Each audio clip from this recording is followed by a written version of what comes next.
Bueno, hoy vamos a hablar de un tema muy interesante. Es nuestro segundo intento porque el primero se dejó de escuchar y esperemos que este salga perfecto. Roberto, gracias por acompañarnos y estar aquí con nosotros, socio también de la firma especializado en temas civiles, mercantiles y laborales. Y bueno, su servidor Ricardo Rodríguez, encargado de todo lo que tiene que ver con propiedad intelectual, franquicias, negocios y desarrollo de los mismos. Vamos a platicar hoy de un tema que se llama autoempleados y microempresarios en tiempo de COVID.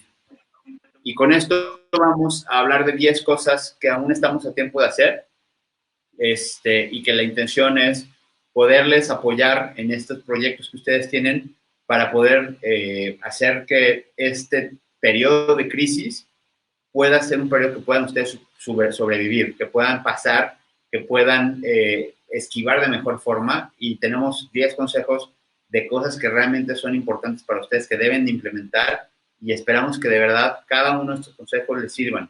Entonces, Roberto, bienvenido. Muchas gracias, licenciado. Estamos aquí para poder arrojar un poquito de luz en esta circunstancia, en esta situación.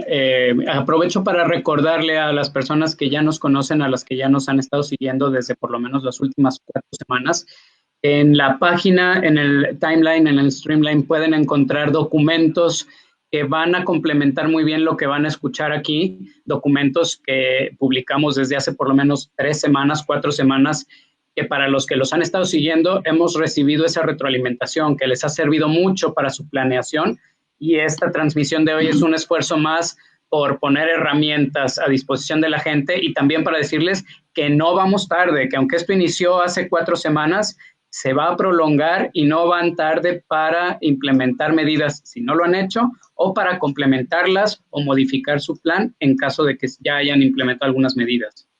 Sí, correcto. Mucha gente piensa que este tipo de cosas se debieron haber hecho hace semanas. La realidad es que sí, pero si no fue así, no es mal tiempo para poder empezar a hacerlas. Yo creo que el peor esfuerzo es el que no se hace. Y bueno, nosotros los invitamos a que de alguna manera estén conscientes de lo que tienen que hacer. Esperamos sumarles muchísimo valor porque es lo que queremos a través de esta plataforma. Y bueno, pues sin más preámbulo comenzamos. ¿Estás de acuerdo, Roberto? Lo primero, ¿dónde estamos parados? Es muy importante entender porque mucha gente no conceptualiza de forma adecuada. Creen que esto, el 30 de abril, que se decretó como el fin del periodo inicial o este periodo de cierres, de suspensión de actividades, se va a acabar, y a lo mejor el 2 de mayo, después del 1 de mayo, que es del trabajo, vamos a regresar todos a la normalidad.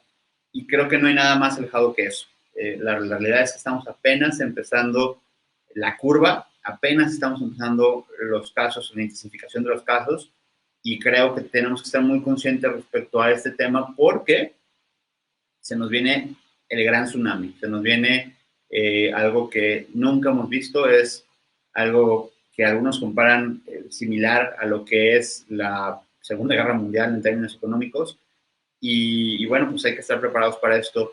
No va a ser pronto que podamos, si no hay cuidados suficientes, es muy probable que el sector salud se colapse, es muy probable que a mediados de mayo podamos ver el pico de la curva muy intensificadamente, y hemos visto cómo en otros países como Italia, como España han tenido, bueno, Estados Unidos, para no irnos más lejos, han tenido temas muy complicados en materia de salud, y evidentemente lo que menos queremos los mexicanos es vivir algo así, porque nuestro sistema de salud lamentablemente no es un sistema de salud del primer mundo y tenemos muchos rezagos, muchas limitaciones. Entonces, la intención por el bien de todos es tratar de aplanar la curva, estar en casa, por si estamos enfermos, no contagiar, o por si nos pueden contagiar, no contagiemos, porque si nos contagiamos nosotros, probablemente contagiemos a los nuestros, a nuestras familias, a nuestros papás, a nuestros hermanos, a nuestros hijos, si tenemos hijos, y hay que evitarlo en mayor medida posible. Entonces, en caso de que nos cuidemos y que todo salga bien, esperemos, con medidas eficientes, será a mediados de junio, principios de julio, cuando tengamos el pico. Esto quiere decir que hasta entonces, pues no vamos a salir de casa, ¿no? Es una realidad. Esta suspensión de actividades no se va a acabar pronto. Roberto, tus comentarios al respecto. Pues simplemente con base en los números oficiales que creo que estás por presentar en la siguiente diapositiva, hay que mencionar que México está saliéndose un poco de los promedios internacionales.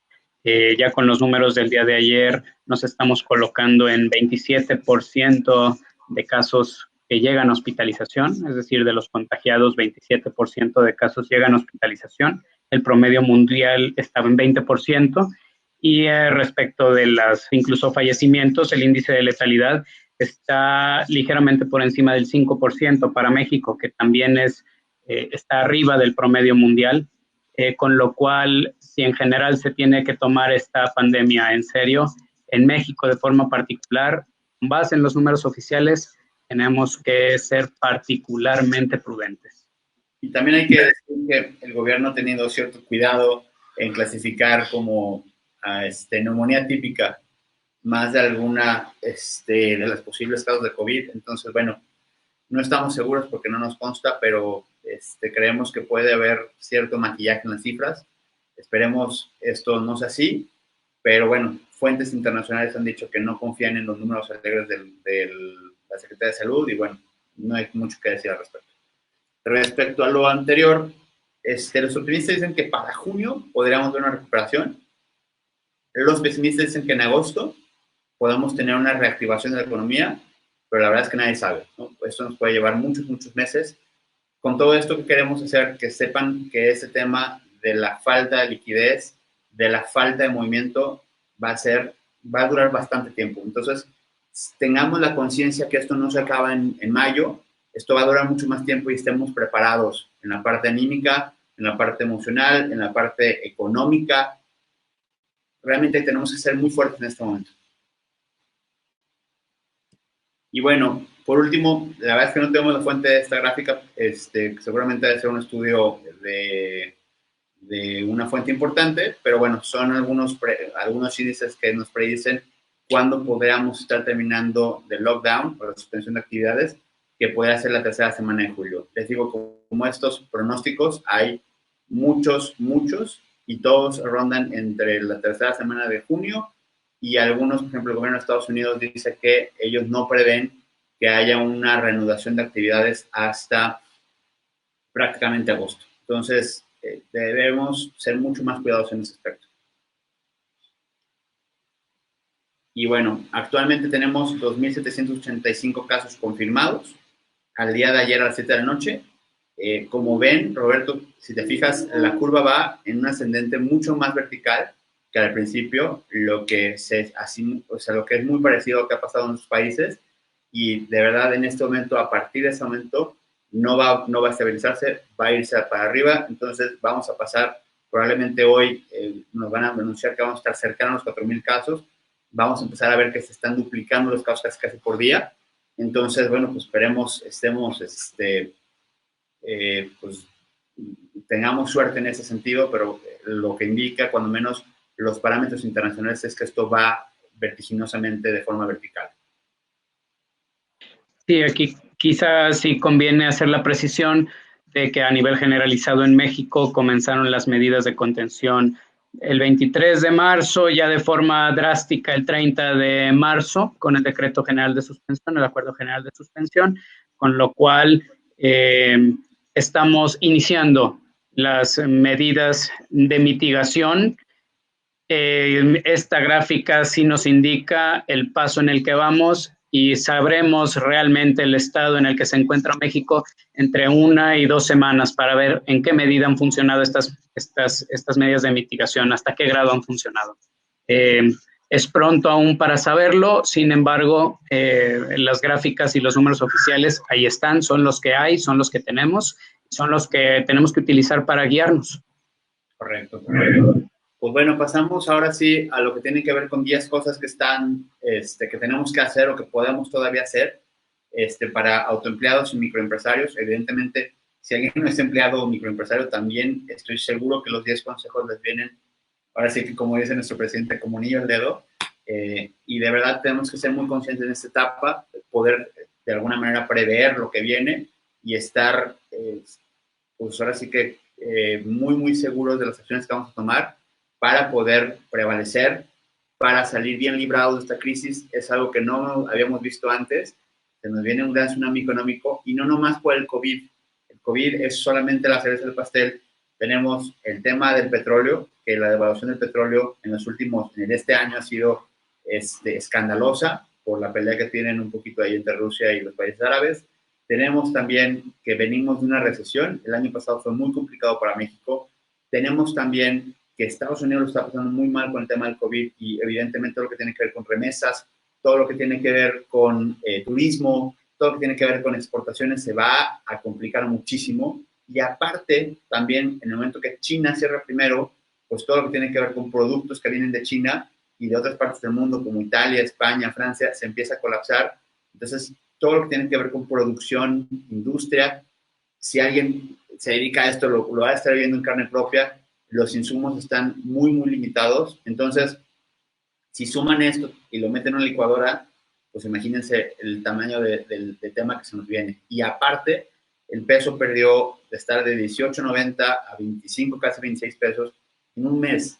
Entonces, también se nos viene una inflación muy complicada porque todas las cosas que son commodities que vienen del exterior van a tener un aumento muy representativo en su precio, casi el 30%. ¿Por qué? Porque nuestra moneda perdió valor y todo lo que viene en dólares, pues va a impactar, y en México, pues a la hora de que allá cuesta $1, aquí nos va a costar 26 pesos. Entonces, ahora sí que es una mezcla trágica, pero tenemos que salir bien librados de esta, y por eso es que hacemos mucho énfasis en poder compartir con ustedes estos consejos que deberían de implementar en sus negocios, en sus empresas, en sus casas, en sus familias, en sus vidas, ¿va? Entonces, esto no nomás es para microempresarios o autoempleados, es para todos, y creemos que más que uno de estos 10 consejos les va a venir muy bien para este momento. Pues, ¿comenzamos, Roberto? Adelante, licenciado, te sigo. Lo primero, pues tenemos que saber cuánto tenemos de liquidez. Tenemos que, no nomás nuestra liquidez, no nomás el dinero que tenemos en los bolsillos, sino también, evidentemente, cuentas de banco, dinero líquido en efectivo que tenemos, nuestros activos, coches, camionetas, inmuebles, todo lo que puede llegar a ser un activo, algo que puede llegar a generarse en líquido, es el momento de contabilizarlo. ¿Por qué? Primero tenemos que saber cuándo tenemos en líquido sin venta, porque a través de eso, si hacemos un ejercicio de gastos, podemos saber cuántos meses nos va a ajustar nuestro ritmo de vida con el dinero que tenemos. Y creo que más de algunos se va a sorprender que al paso que vamos en junio, lo van a estar pasando muy mal, inclusive antes. Entonces, primero tenemos que saber cuándo tenemos de liquidez. Y Roberto, platicábamos hace no mucho respecto a los créditos. Platicamos un poquito esa parte Sí, hay que considerar dentro de esos activos de fácil liquidación el crédito que tienen las empresas, las personas físicas, créditos al consumo, créditos no revolventes, créditos sobre las tarjetas de crédito y por supuesto créditos de empresas, sobre todo los créditos preaprobados, porque todo lo que le permita a las empresas, a los negocios, a las jefas y jefes de familia, el obtener y contar con dinero efectivo en la bolsa, es el momento de ejercerlo. Siempre con inteligencia financiera, en el caso de las empresas, siempre de la mano del departamento contable, si hay un departamento de planeación financiera, de la mano con ellos, pero es el momento de hacer líquidos los activos que se pueden liquidar y de tener acceso o de solicitar los créditos o de ejercerlos, siempre repetimos, con planeación financiera. Aquí la prudencia es hacerlo en estos momentos porque el panorama está cambiando día con día. Créditos preaprobados la semana pasada podrían ya no estar vigentes en este momento o dentro de una semana.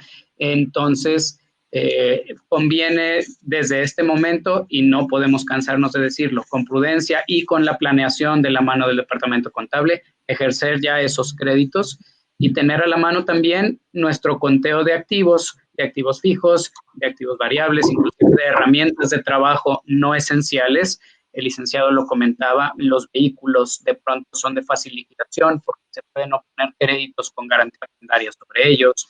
Hay también instituciones bancarias e instituciones no bancarias, pero de crédito, que otorgan créditos ágiles sobre activos tipo de inmueble. Entonces, todo eso hay que tenerlo en el papel, a la vista, y hacerlos de fácil liquidación o liquidarlos inclusive ya desde este momento, antes de que haya otro cambio en el panorama social o en el panorama financiero del país. Así es. Les recordamos que estamos en vivo. Para aquellos que nos sintonizan, por si tienen la intención de hacer alguna pregunta, estamos a sus órdenes.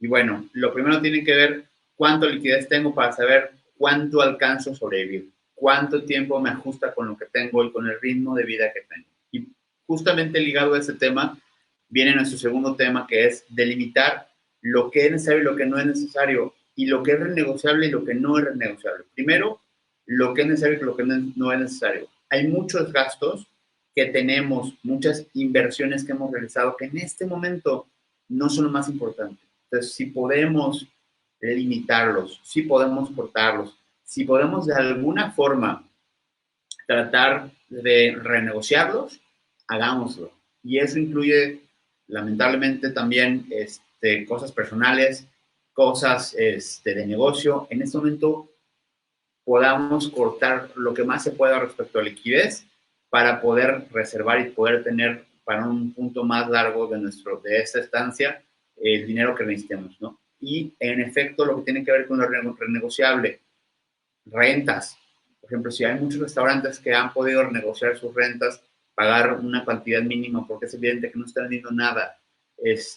También agencias, o sea, hay muchas cosas. Las rentas es importante que se renegocie, condiciones de pagos, por favor, también vienen un poquito más adelante, pero todo lo que sea renegociable es el momento ahorita de renegociar, porque el dinero que no renegociemos hoy en abril, lo vamos a gastar y va a ser dinero que vamos a tener que gastarlo probablemente en mayo, porque cada vez va a ser mucho más complicado renegociar, porque vamos a estar mucho más estresados en la parte financiera y va a ser mucho más complicado en unos meses renegociar cosas que en este momento podrían ser renegociables. Entonces, no sé si quieres agregar algo más al respecto, Roberto. Pues arrojar un poco de luz en aquellos gastos que deben considerarse esenciales o prioritarios, vamos a llamarle así prioritarios en una jerarquía de gastos, concretamente para las empresas que son patrones, para los negocios que tienen trabajadores. Definitivamente sus dos gastos prioritarios deben ser, y en este orden, primero el gasto en el pago de la seguridad social, el IMSS, la cuota del IMSS que se paga todos los días 17 de mes en forma mensual. Hasta ahora no tenemos disposiciones que indiquen que la cuota respectiva de los créditos de Infonavit vaya a suspenderse. Esa cuota no se pagará en abril, pero se pagará en mayo. Entonces, esos dos pagos deben ser prioritarios y, por supuesto, las nóminas de los trabajadores. De ahí hacia abajo, o todo puede diferirse o todo puede aplazarse para que en su planeación financiera por lo menos puedan lograr en el papel priorizar y asegurar, garantizar el pago de seguridad social y de nóminas, por lo menos para el mes de abril, el mes de mayo y es aconsejable el mes de junio. Así es. También el tema de la limitación tiene que ver con lo que tiene que ver con nuestra cuestión personal, nuestros gastos. Nosotros sabemos que en este momento a lo mejor hay mucho que gastar, evidentemente, pero sí las cosas que sean fugas, vamos transportándolas. No son necesarias en este momento. Vamos siendo disciplinados, estrictos en nuestro gasto. Lo que no es necesario, y no nomás para nosotros, sino también para nuestra familia, vamos cortándolo. Entonces, igual también renegociar los créditos. Todas las instituciones financieras saben en este momento lo complicado que es para todos. Si tenemos créditos personales, si tenemos algún crédito que tiene que ver con un coche, si estamos pagando algo al banco, a alguna institución financiera, en alguna arrendadora, llámenles, de verdad, sí acceden. Ustedes exponen su caso, platican y dicen, mira, tengo estos mensualidades, me gustaría cortarlo a esto, quiero seguir pagando, mi intención es hacerlo. De verdad, les van a decir que sí, en la mayoría de los casos. ¿Por qué? Porque las instituciones financieras tampoco quieren colapsarse en este aspecto. Quieren garantizar de alguna forma que las deudas van a pagar y les conviene mucho más renegociar en este momento posibles deudas que tengan con ustedes, pero asegurarse que sí se van a cumplir, a definitivamente ponernos en una situación donde el incumplimiento sea inminente y donde definitivamente eso termine siendo una deuda impagable. Entonces, de verdad, acérquense. Todo el mundo está en disposición de negociar, porque todo el mundo conoce las circunstancias en las que estamos en este momento. Pasamos al siguiente, Robert. Hablar con empleados y dependientes económicos. Tú que eres el laboralista, platícanos un poquito respecto a este tema que tanto nos interesa. Sí, desde la semana pasada, por lo menos, con el decreto de suspensión de actividades, ya desde antes en el ámbito privado y de algún modo, aunque no directo, desde el ámbito gubernamental, se ha invitado continuamente a los factores del capital, a las empresas o patrones y a los trabajadores a llegar a acuerdos, a negociar de tal modo que se pueda garantizar la subsistencia de la unidad económica, pero también, por supuesto, las prestaciones mínimas, sueldos, sobre todo de los trabajadores.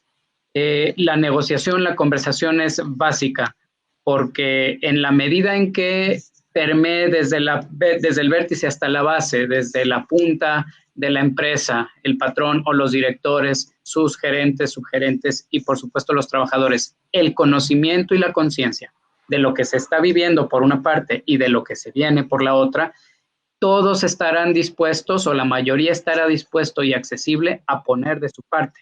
Si se trata de los patrones, precisamente a garantizar en la medida de lo financieramente posible las prestaciones de los trabajadores. Y si se trata de los trabajadores, estarán dispuestos con base y fundamento en estas conversaciones, en estas negociaciones, a seguir trabajando en condiciones peligrosas, si se trata de empresas esenciales, o a poder retirarse, a resguardarse en sus casas, recibiendo salarios mermados de forma temporal, realizando tratos para diferir el pago de salarios que está pendiente, etcétera, etcétera. Es básico el poder hablar con empleados y dependientes económicos para que tengan conocimiento de las circunstancias. Y aquí es importante mencionar algo que toca directamente el rubro legal.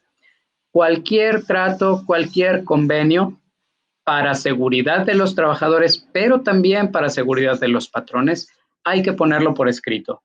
Llevamos ya 2 semanas, 3 semanas trabajando en esto, en este proceso de documentar todos esos acuerdos. Si alguien todavía no lo ha hecho o ya se encuentra en ese supuesto o ve la necesidad de renegociar un trato original que hizo hace 1 o 2 semanas, todavía está a tiempo, por un lado, de hacerlo, de renegociarlo con su gente y por otro lado, de ponerlo por escrito, y ahí es donde desde Logic podemos auxiliarles, somos oferta para ustedes para que puedan tener en mayor o menor medida seguridad jurídica respecto de todas estas negociaciones. Así es, Roberto. Pues bueno, pasamos al cuarto punto, que es ajustar lo que tiene que ver con condiciones de ventas. Es decir, ajustar nuestras políticas de crédito, acortar fechas de pago. En este momento, lo que se le conoce como el cash flow, es decir, la entrada y salida de dinero, de verdad, créanme, es muy importante. Sabemos que muchas empresas, si le vendemos a grandes corporativos, pues va a ser difícil que lo acepten, pero en este momento, de verdad, hacer esas inversiones, dar crédito, dar demasiado dinero por adelantado es muy peligroso. Entonces, en medida de lo que sea posible, por favor, revisen sus contratos, ajusten sus políticas de crédito. Si tenían políticas de crédito a 180 días, reduzcanlas desde 90 o a 30 o a lo que más puedan, porque de verdad van a ser dinero que van a necesitar. Y evidentemente también lo que tiene que ver con fechas de pago, seamos mucho más claros y concretos respecto a las mismas para poder garantizar también flujos en respecto a nuestra situación personal. Entonces, esas dos cosas creo que son importantes, Roberto. No sé si gustas agregar algo más. Pues creo que podemos compartir con los que nos están viendo y con los que después vean esta transmisión algo que en retroalimentación de nuestros clientes nos han dicho que les ha abierto las puertas a seguir haciendo negocios, que es el hecho de que todos aquellos que estaban acostumbrados por su política o por el producto o servicio que prestaban a recibir pago en efectivo en una sola exhibición contra la entrega del producto o del servicio, el hecho de poder ofrecer a sus clientes, a los nuevos y a los antiguos, una especie de plan de pagos, por ejemplo, recibiendo el 40% en el momento del cumplimiento del servicio o del otorgamiento del producto y 1 o 2 pagos diferidos a 15 y 15 días, ese tipo de política mixta de pago en efectivo, pago en una sola exhibición de contado y de diferimiento de pagos, que no es otra cosa que otorgar crédito, ha recibido muy buena acogida porque les ha permitido seguir operando, seguir vendiendo, seguir recibiendo flujo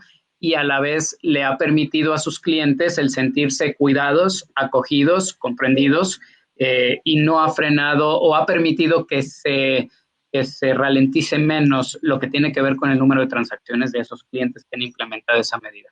Así es. Sí, perfecto. Vamos al punto número 4. En relación a los contratos nuevos o si se pueden de alguna forma ajustar los contratos que ya teníamos en curso, intentemos cambiarlo a dólares. ¿Por qué? Porque la fluctuación del tipo de cambio en este momento ya nos dio una muestra inicial, pero de verdad hay países como de Latinoamérica, como Argentina, que en un año pasaron de expreso valer 25 pesos el dólar a 85. No estamos diciendo que esto va a suceder, pero tampoco estamos seguros de que no pase. O sea, no estamos seguros de que al final del año el dólar no valga 30 o 35 pesos. ¿Por qué? Porque cada vez la economía, el peso, vamos haciendo un paréntesis cultural chiquitito.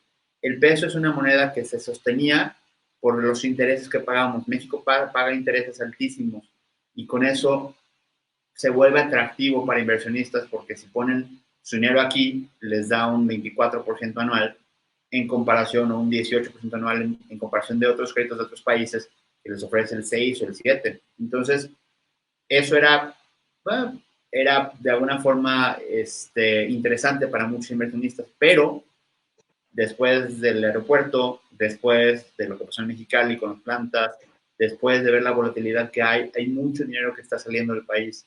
Entonces, no estamos seguros que ese equilibrio que teníamos se pueda llegar a seguir manteniendo. Entonces, lamentablemente, es muy probable que el peso pierda su valor de forma vertiginosa. Entonces, para todos aquellos que tienen negocios que tienen que ver con materias primas, esto va a ser un efecto dominó, porque si el acero valía $10, va a seguir valiendo $10, pero en pesos, pues ya no van a ser 180 pesos, sino se van a volver 260 pesos o 300 pesos, y eso evidentemente va a impactar en sus contratos y va a hacer que si tenían alguna utilidad se queden tales, ¿no? Entonces, los nuevos contratos que tengan que ver sobre todo con negocios que tengan materia prima, es decir, que tengan commodities, que tengan que importar de alguna forma algún tipo de producto o que lo tengan que comprar, cámbienlo a dólares, porque de verdad se les puede disparar y después se les puede salir de las manos. Entonces, es un consejo, Roberto, no sé qué opinas respecto de esto. Por otro lado, implica también una oportunidad para todos aquellos que producen productos que están a la venta o que otorgan servicios que pueden cotizar ya en dólares. No quiere decir que el precio se lo darás a tu cliente en dólares, se lo darás en pesos si estás vendiendo en México, pero es una oportunidad para los que no han importado o para los que ya quieren importar, precisamente porque el valor del dólar le representa una ventaja competitiva y desde el punto de vista del rubro de servicios, todos aquellos servicios que pueden calcularse y cotizarse en dólares, aunque se paguen en pesos, también puede implicarles una ventaja el indexar el costo de sus servicios, por ejemplo, el costo hora, no a 1,200, 1,500 o 2,000 pesos la hora, sino a $100 la hora, por poner un ejemplo. También para los arrendadores, el cotizar sus rentas en dólares, y eso es permitido aquí en México, inclusive el pactar la renta de sus locales comerciales o de las casas habitación en dólares, le permite que la fluctuación peso-dólar y la inflación quede comprendida dentro de ese valor, dentro de ese depósito de valor que es la moneda dólar. Correcto. 6. Anticiparnos y entablar negociaciones con nuestros proveedores y clientes. Hay que quitarnos la pena. Hay que de verdad salirnos de ese tema de me da vergüenza, ¿qué van a decir? No importa. En ese momento no importa qué digan. Lo importante es tener la seguridad que vamos a hacer un buenos tratos, hablar con claridad, tanto con proveedores como con clientes, para saber qué podemos hacer por ellos, qué no podemos hacer ya por ellos. ¿Por qué? Porque las condiciones cambiaron. Y si nosotros nos anticipamos y podemos estudiar cuáles son las posibilidades los escenarios en los cuales nosotros ganemos, también evidentemente el cliente o el proveedor, pero que salgamos mejor librados, de verdad nos va a ir mejor. Entonces, no nos esperemos a que ellos pongan de alguna forma las condiciones. Nosotros podemos hacerlo. Si nos quitamos esa pena, si tratamos de buscar primero nosotros ellos a ellos, podemos buscar que esos contratos, esas obligaciones que tenemos se mejoren. Entonces, vamos quitándonos la vergüenza. Nunca nos ha servido nada. La vergüenza nunca nos ha traído ningún beneficio. Este es el momento de poder anticiparnos y entablar nuevas negociaciones con proveedores y clientes que nos pongan en una mejor posición. ¿Ok? Les repito, el juego se llama supervivencia y en este caso, esta es una forma de sobrevivir. Roberto, ¿tienes algún... Sí, gracias, licenciado. Hay que añadir que, como en el caso de los temas o relaciones laborales, también en el caso de negociaciones con clientes y proveedores, es muy recomendable documentar esas negociaciones. Si se trata de que nuestros proveedores nos van a esperar, es decir, nos van a dar un plazo más amplio del crédito, es muy importante de cara a la seguridad jurídica de ustedes el que ese trato se ponga por escrito. Viceversa, es un gran momento para poder concretar y reconocer con nuestros clientes, aquellos con los que las transacciones son tan ágiles que únicamente se acuerda el costo, el precio y el pedido por teléfono o por WhatsApp o por correo electrónico y solo le enviamos una factura, es un buen momento para documentar esa relación jurídica y esas transacciones, para crear el contrato de suministro o el contrato de prestación de servicios que ampare y le dé soporte a esas facturas, porque pensando en un escenario de impago que se extienda, de un escenario de cartera vencida, será mucho más fácil para ustedes como empresa, como prestador de servicios, el acceder a un juicio, a realizar el cobro de todas esas cuentas por cobrar, de todas esas cuentas que cayeron en morosidad, si se tiene documentado el soporte que da origen a esas facturas. Y hay que decir esto, licenciado, que es una práctica muy común en nuestro país, el únicamente entregar factura y cumplir el servicio, realizar el pago sin tener el soporte contractual detrás. Y cuando no hay problemas, pues eso simplemente no se ve como necesario. El problema justo surge cuando nuestros clientes caen en cartera vencida en morosidad y queremos realizar el cobro y lo único que tenemos son las facturas impagadas. En ese supuesto, para esos casos, es muy recomendable y la coyuntura puede ayudar a crear ese soporte documental, ese soporte contractual. Estoy completamente de acuerdo. Se ve mucho más difícil cobrar una deuda donde no hay ningún tipo de documento que poder, por lo menos decir, oye, pues estas son las condiciones que te habíamos acordado y una factura, pues tú mejor que nadie lo sabe, no sirve de absolutamente nada. Bueno, pues pasamos al punto número 7, y esto es obvio, ¿no? No arriesgarte ni arriesgar a nuestros trabajadores a contraer COVID. De verdad, no expongamos a nuestra gente. Si tienen que trabajar, si siguen trabajando, está bien, no pasa nada, pero tomen sus precauciones, usen cubrebocas, mantengan el menor posible contacto con otras personas, guardemos la sana distancia que se le dice, vamos buscando que nadie se enferme. ¿Por qué? Porque evidentemente, si ahorita está complicado y puedes trabajar, ¿qué va a pasar cuando toda tu plantilla laboral esté contagiada, ¿no? Entonces, eso no es una medida, sin lugar a dudas, necesaria y ética, sino también de conveniencia para ustedes. Entonces, por favor, tomen todas las precauciones, compren cuando menos cubrebocas, guarden distancias, saniticen, usen cloro, usen todo lo que está en su alcance para poder proteger. Busquen tener la menor cantidad de contacto directo con la gente, sigan los protocolos que está marcando la ley. Eso es por el beneficio de todos, ¿no? Entonces, nada, o sea, ser valientes ahorita no nos sirve de nada. Es un virus que no discrimina sexo, edad, religión, nivel socioeconómico, nada. Desde este punto. Platicamos, Roberto, acerca de lo que tiene que ver con buscar, en este caso, en el momento que ya no tenemos liquidez, en el momento que estamos, pues de alguna forma, empezando a sentir los estragos de la crisis, empezar a buscar alternativas. Pero evidentemente, como les comentábamos, es como dicen, o sea, no vayas al súper con hambre, porque terminas comprando cosas que no necesitas. Igual, en este momento, lo que les diríamos es, si en este instante no necesitan el dinero, no tienen una necesidad fuerte, bueno, no importa, pídanlo, con tal de que lo tengan en este momento porque pueden acceder a mejores tasas. El problema viene después cuando se necesita y estamos dispuestos a aceptar cualquier tasa, cualquier condición, que eso sí nos va a meter en un problema grave. Entonces, Roberto, tú tienes mucho más experiencia en ese sentido. Platícanos un poco más de qué ha pasado con tus clientes, con la gente que de pronto por la urgencia agarran préstamos, agarran de alguna forma, y no nomás instituciones bancarias, ¿no? También incluimos a los agiotistas, a gente que presta dinero, prestamistas. ¿Qué pasa en esas situaciones cuando no se toman las precauciones adecuadas? Bien, sí, por supuesto, licenciado. Mira, aquí no, la recomendación no será no utilizar el crédito o no tomar el crédito que tengas a disposición, porque cuando la necesidad apremia, hay que echar mano de lo que haya. Sin embargo, en la medida en que sea posible, hay que evitar los créditos que vienen de agiotistas o usureros, porque además de que son créditos mucho más caros, su vida es mucho más corta, suelen ser a pocas semanas o meses y los pagos son muy altos en comparación con el capital que se adquirió.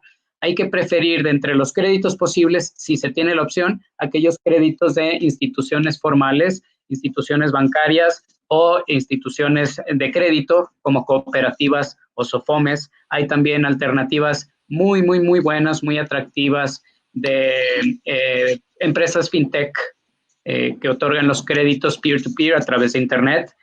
Pero hay que cuidar lo siguiente, independientemente del tipo de crédito, pero sobre todo si es de esos créditos caros y de alto riesgo, si no tienes otra opción y esos son los créditos que puedes acceder, hay que cuidar los siguientes aspectos. No hay que firmar pagarés en blanco.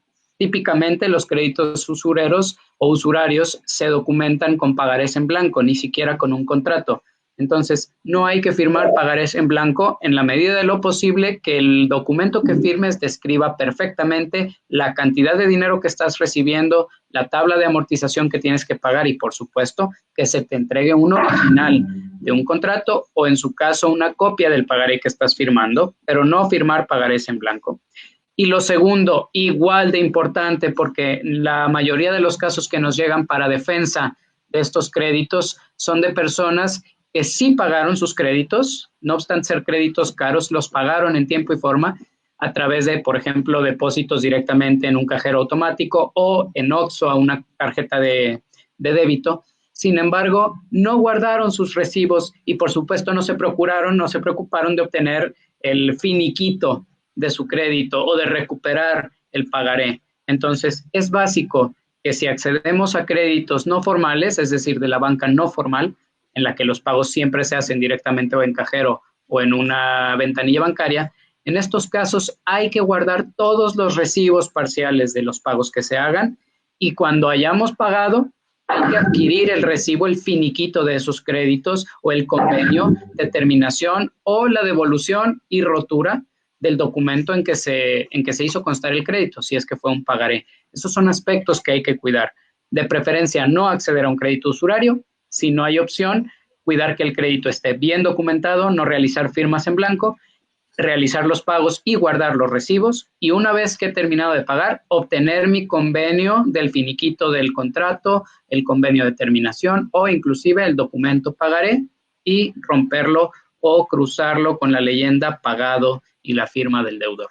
Esos serían los tips que se deben tener en cuenta cuando se utiliza crédito. Muy bien, Roberto. Excelentes.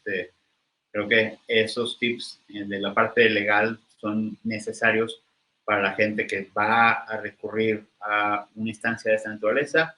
Tomen estas precauciones porque si no, entonces vamos, digo, no sucede en todas las ocasiones, pero sí se han presentado, como mencionó Roberto, casos en los que ya habiéndose pagado los créditos, se presentan demandas porque no cerramos este capítulo, ¿no? Entonces hay que tomar las precauciones de cerrarlo de forma correcta, buscar tasas que sean convenientes. Hay muchas opciones en este momento a través de plataformas digitales en Internet. Por ejemplo, Yo Te Presto es una plataforma que ayuda. Si tienes buena historia crediticia, puedes acceder a buenas tasas. Entonces, de verdad, si es el momento donde tú crees que puedes llegar a necesitarlo, pide lo mejor desde ahorita. Si lo puedes regresar de forma anticipada, hazlo. Pero toma en consideración que va a ser mucho más complicado después tener el efectivo porque ya vas a tener una necesidad mucho más grande. Entonces, seamos precavidos en ese sentido, ¿no? Pasemos al punto 9. Analizar alternativas de generación de ingresos temporales. ¿Por qué? Porque pues, lo que es tu negocio hoy en día probablemente se suspendió, se paró del todo, no hay nada que hacer. Entendemos que hay inclusive medidas que nos limitan poder trabajar y eso lo entendemos, pero hay muchas otras oportunidades. En este mismo canal en Logic hemos publicado ciertas cosas que pueden darnos idea respecto a lo que podemos hacer en este momento y es muy importante poderlo visualizar, es muy importante racionalizar el que las alternativas ahí están. Si, por ejemplo, alguien comentaba otro día, oye, pues yo tengo un montón de camionetas paradas porque pues yo hago envíos, bueno, vamos a ponernos a trabajar, aunque dejen poquito, pero que dejen. Si el restaurante, sabemos que, por ejemplo, las plataformas digitales de Uber Eats, de Rappi, se llevan un porcentaje alto, está bien, pero vamos buscando generar para que nos ayudemos a pagar esas obligaciones que tenemos con los empleados, para buscar nuevas alternativas de negocio. En este momento se van a dar algunas coyunturas que pueden generar nuevos negocios para ustedes. No podemos estar parados, no podemos estar permanentemente esperando que esto se reinicie, porque aún reiniciado va a ser difícil que vuelvan a hacer las cosas como estaban siendo antes. Va a ser difícil, va a haber temas de liquidez complicados para todos. De alguna forma, cuando la música vuelva a iniciar, va a tardar otra vez el sistema en acomodarse y va a haber un acomodo diferente. ¿Por qué? Porque las necesidades cambiaron. Van a haber cosas que ya no van a ser como eran antes. Entonces tenemos que estar muy listos, muy inteligentes, muy analíticos respecto a lo que podemos hacer, lo que vamos a hacer en este momento y lo que vamos a hacer después, cómo reactivar nuestra economía personal, cómo reactivar nuestro negocio. Entonces, en este momento, si no tenemos, entre comillas, qué hacer, por favor pónganse creativos e inventen qué hacer. Este es el momento que se requiere para que ustedes saquen toda su creatividad, saquen todo lo que tiene que ver con ideas, proyectos que tenían y pueden echarlos todos a andar. Evidentemente cuiden el capital porque todos los proyectos, esfuerzos requieren algún tipo de necesidad económica, pero no se queden parados, por favor. No sé qué opina Roberto al respecto. También habías comentado algo respecto a eso, recuerdo una plática anterior. Sí, definitivamente las oportunidades no se han cerrado y la clave es poder, por ejemplo, entre otras cosas, reconducir los recursos que ya tenemos. Me gusta mucho el ejemplo de uno de nuestros clientes cuyo giro principal es el de la renta de brincolines para fiestas infantiles. Ahora que en este momento todo lo que tiene que ver con reuniones, con fiestas está detenido, utiliza sus camionetas, las camionetas que utilizaba para transportar sus brincolines o sus atracciones, ahora las está utilizando para fletes y comenzó a colocar sus servicios en el mercado de abastos y está pensando seriamente, según nos lo hizo saber, en cambiar radicalmente el giro porque le está yendo muy bien en ese sentido. Reinventarse es la palabra en esta época de cambios y también tratar de entender que estamos entrando a un nuevo normal. Lo que conocíamos como normal definitivamente desapareció y hay que descubrir el nuevo normal para poder adaptarnos y poder adaptar lo que tenemos.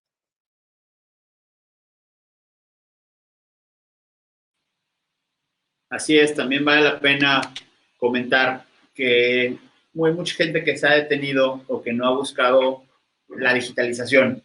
Es decir, a través de plataformas, a través de e-commerce, a través de muchas cosas. Si no habías tenido el tiempo de hacerlo, ya sería una burla si en este momento no lo haces. Es decir, para allá va todo, ¿no? Países como Estados Unidos nos llevan varios años en ese sentido y nosotros a través de esta coyuntura nos hemos de alguna forma obligado a tener que crecer algunos años respecto a ese tema. Entonces, hay muchísimos cursos en línea que son completamente gratuitos, hay mucha información en YouTube, hay muchas fuentes que te pueden ayudar a comprender cómo se llevan tus redes sociales, cómo se llevan los negocios en línea, cómo se llevan las herramientas como Amazon. Entonces, de verdad, si ahorita todo el mundo está parado sin nada que hacer, pues capacítalos a todos, por lo menos para que entiendan cómo vender en línea, cómo llevar sus redes sociales, cómo hacer ciertas cosas. Herramientas sobran. lo que hacía falta era tiempo y ahorita tiempo tienes de sobra, ¿no? Entonces, también ve el mundo digital como una necesidad y es justamente el punto 10 que tiene que ver con esto, ¿no? Está ligado una cosa con otra, emigra a lo virtual, emigra a lo digital. ¿Por qué? Porque es un canal nuevo. La gente constantemente me dice, oye, Ricardo, yo soy abogado, pero también me dedico a temas de negocios. Me dicen, oye, es que tarda mucho tiempo, es que estoy de cero. No importa, si empiezas hoy, pues ya no vas a estar de cero, ya vas a tener 1, 2, y si tardas 3 meses, bienvenidos. O si tardas un año, no importa, lo que tengas que tardar, pero verlo como una nueva forma de vender, una nueva forma de comercializar, y no solamente en Guadalajara, no solamente en México como país, sino a nivel y a forma internacional. Te vas a dar cuenta que lo virtual, lo digital, te va a abrir una frontera interesantísima de oportunidades que ni siquiera contemplabas y poder empezar a capacitarte en ese sentido, súper necesario. Entonces, si tienes a tu gente sin nada que hacer, es el momento que los pongas a indagar mucho más acerca de lo digital. No se vale decir, es que no soy tecnológico, entonces necesitan la era equivocada. Acuérdense que parte de lo que nos ha hecho sobrevivir como especie es la adaptabilidad y en este momento nos toca adaptarnos. Entonces, emigrar a lo virtual, emigrar a lo digital es sin lugar a dudas no necesario, obligatorio. Roberto, tus comentarios al respecto. Pues a ese respecto, creo que vale la pena aportarle a todas las personas que nos escuchen en este momento y también a las que nos vean en la retransmisión, que desde Logic podemos conectarlos con proveedores de servicios que los colocarían de forma muy, muy ágil en el mundo digital. Tenemos los contactos con los proveedores que también se están poniendo de modo, no solo desde precios, sino desde la forma de otorgar el servicio para que una tienda en línea de alguien que no existe aún en la red esté activa entre un promedio de 5 a 7 días, tienen planes de pago, en fin, es el momento de dar el salto a lo digital. No puede, si en algún momento de la historia y de las circunstancias era una posibilidad de entre muchas, hoy es por un lado una necesidad, pero por otro lado no habrá mejor coyuntura para dar ese salto a lo digital. Y estamos conscientes, inclusive convencidos aquí en Logic, de que es el siguiente paso natural en el modo de hacer negocios, ya no como una evolución, sino como una disruptura inmediata. El empezar ahora a hacer negocios virtuales será parte del nuevo normal que estamos viviendo y del que muy pronto ya nos estaremos acostumbrando. Y también comentar que, no obstante que su servidor es el especialista dentro de este grupo de servicios legales en línea o digitales del litigio, de todo el área que tiene que ver con el litigio estratégico. Sin embargo, tenemos expertos en todo lo que tiene que ver con la asesoría legal y de negocios para startups. Que aunque tu negocio tenga 5, 10 o 20 años de existencia, puedes considerarte una startup, una empresa que va a iniciar si vas a dar el salto a lo digital, y Logic puede acompañarte en todo ese proceso. Somos oferta para ti. Así es. Bueno, pues tenemos un bonus, Roberto. Tenemos, después de estos 10 consejos o estas 10 cosas que tenemos que implementar de ya, el consejo número 11 es: no son vacaciones. No es un tiempo para echar flojera. No es un tiempo para despertarse a las 11 de la mañana y después desocuparse. Es un momento muy importante en nuestra vida. No hemos vivido nada similar. Ya lo explicamos desde el principio. Este tema va para muy, muy largo. Entonces, no nos demos vacaciones en la parte emocional. No nos demos vacaciones en la parte de hacer chamba. No nos demos vacaciones en nada. Es el momento que requiere mucho más de nosotros. O sea, si estamos dando 10, en este momento tenemos que dar 20 o 30. ¿Por qué? Porque si no, no nos lo vamos a acabar. De verdad, esto viene muy fuerte. Yo sé que mucha gente no alcanza ni siquiera a vislumbrar lo que se acerca como tormenta, como tsunami, pero créanme que es la tormenta perfecta y lamentablemente México parece no estar preparado para eso, pero cada quien en lo individual puede hacer su lucha, a cada quien le puede ir de formas diferentes. Sí y solo sí se lo toma como personal, sí y solo sí hace un esfuerzo individual mucho más grande de lo que debería hacer. Entonces, por favor, no son vacaciones. No tiren flojera, no se pongan a ver series de forma indiscriminada, pónganse a producir, pónganse a trabajar. Yo sé que es muy difícil en este momento vender, lo sabemos. En este momento es difícil que vayan a poder concretar ventas, comercializar. Sabemos que es